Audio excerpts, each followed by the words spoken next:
kuya. Sabi ko, buhay na tayo. Kuya JP, ano yung sunod na destination natin? Doon tayo sa may Turungan Hills. Ang Turungan Hills kasi is old settlement din dito.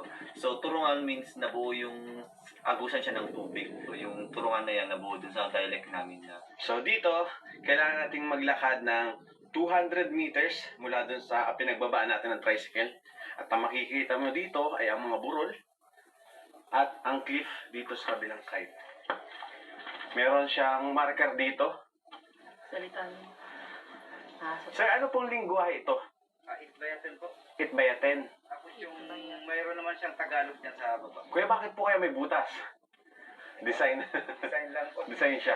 Pero pag sinilip mo guys itong butas na to, makikita mo itong isang island dito. Doon tayo sa may signage na yun, yung kulay green.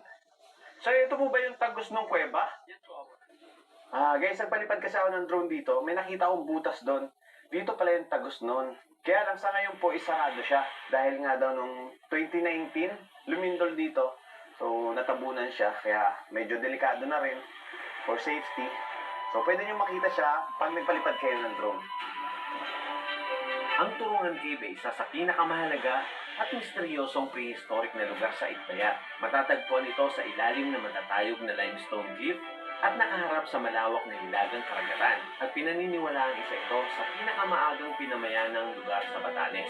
Naniniwala ang mga archaeologists na ang mga Austronesian na nagmula sa Taiwan ay dumating dito humigit kumulang 4,000 taon na naglipas at ginamit ang kuweba bilang kanilang tirahan. Sa isinagawang paghuhukay, inatagpo ang sinaunang kagamitan, cultural artifacts, na nagpapatunay na maagang paninirahan ng tao sa lugar.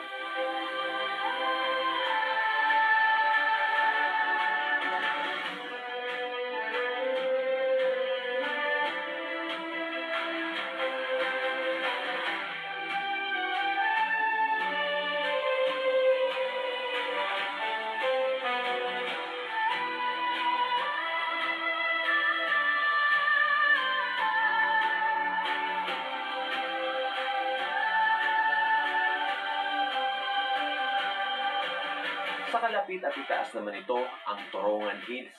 Makikita ang batong libingan na hugis bangka na nagpapahiwatig ng sinaunang paniniwala tungkol sa paglalakbay ng kaluluwa sa kabilang buhay. Ang mga bunton ng bato na pinahugis bangka ang kumakatawan sa sinaunang tradisyon ng paglilibing ng mga ipatan. Ito ang isa sa pinakamatandang libingan sa Batanes. Ang mga bunton ay gawa sa batong korales na umaabot na halos kalahating metro ang taas mula sa lupa.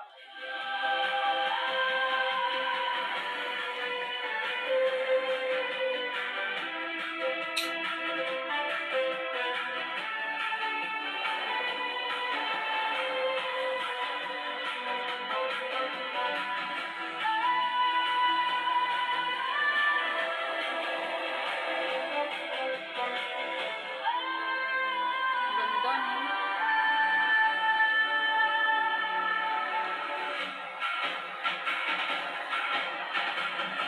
Na na na na na na na na